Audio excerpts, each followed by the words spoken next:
تدرج ان انا بدأت كمغنية، وبعدين جالي مرحلة التمثيل في السينما، وبعدين مرحلة المسلسلات التلفزيونية، ودي مرحلة مهمة لانها اتعاملت مع ناس مختلفة.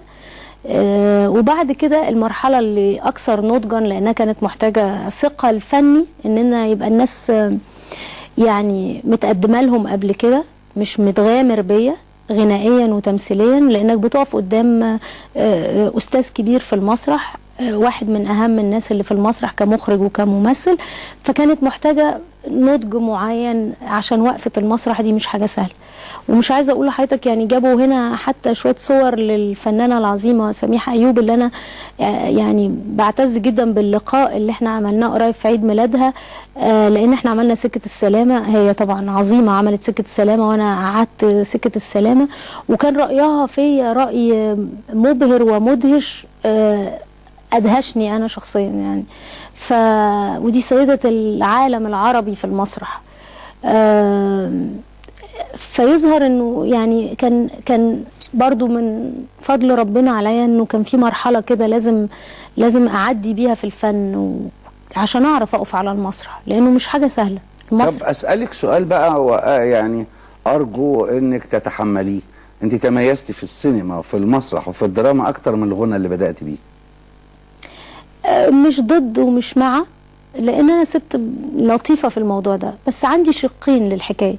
اولا انا لما بدات من حوالي 19 20 سنه الغنى، فاكيد اللي انا بدات بيه في المرحله دي بشهاده بعض الناس حتى العادلين اللي مش حابين قوي الغنى، بيقولوا ان هي كانت حاله تغييريه، كانت نقله في الغنى، ان احنا عملنا حاله شبابيه في الغنى ما بين جيل وجيل.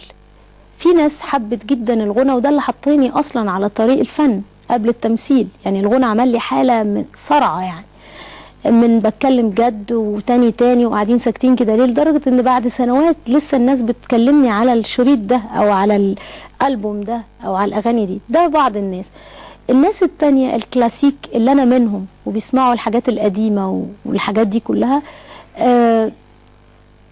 عايزه اقول لك انه اكيد ما شافونيش بعد كده مثلا في مش نظره ابتسامه، بلاش، ما شافونيش في القصايد بتاعه المسرح اللي احنا لسه بنتكلم عنها.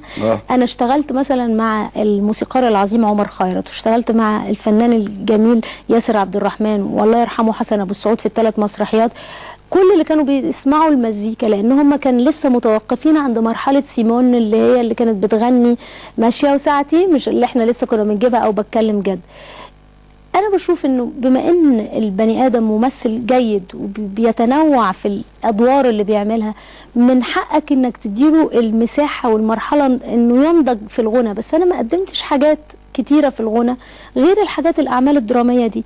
يعني لما أنت تغني قصيدة العصفور لمحمد بغدادي وبتاع، قصايد بتغني إلى متى يا قلبي، هم مش متعودين منك على ده.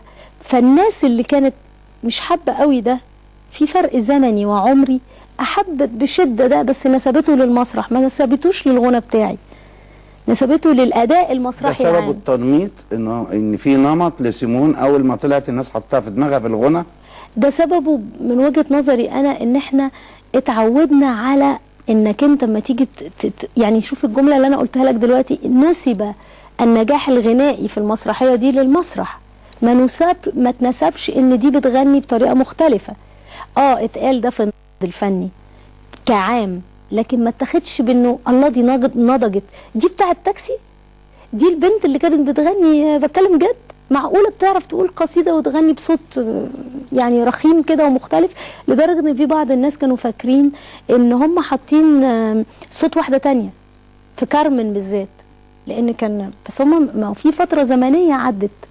فاحنا عندنا بتشوف السندريلا بتفضل دماغك في السندريلا، بتشوف اللي بيكسروا ده بيبقوا اذكياء جدا زي سيدة شاشة عربية فاتن حمام، بتكسر المرحلة العمرية بتاعتها طول الوقت، ما بتسيبكش عند انا بنت ناس يا ناس، ما بتسيبكش عند الخيط الرفيع، ما بتسيبكش عند ضمير أبلة حكمة، مراحل. الشاطر هو اللي يعرف يتدرج بفنه او يبقى عنده مصداقية انه يتدرج بفنه لمراحل مختلفة، سواء في الغنى او في التمثيل او في اللي برع فيه. فانا ما اقدرش اعمل ده دلوقتي، لكن ممكن اعمله في دور. يعني ما اقدرش اعمل ماشي يا ساعتي، مش عشان انا ما اعرفش، عشان هبقى بستصغر وبرضو وانا صغيره كان ممكن اعمل قصايد، بس كنت بستكبر، هبقى مرحله مش بتاعتي. هيبقى في تعسف يعني. لا، مشيت مراحلي العاطفيه الانسانيه الطبيعيه، النضج بشويش، انك ما تنطش، ما تبقاش عامل زي البنوته اللي بتلبس كعب عالي وبتحط روج، ولا العكس اللي بتعمل ضفيرتين وهي كبيره. انا مش ضد ده ولا مع ده، انا بس بحب التدرج الفني حسب، عشان تتصدق. بس انت سرحت معايا ولا ايه؟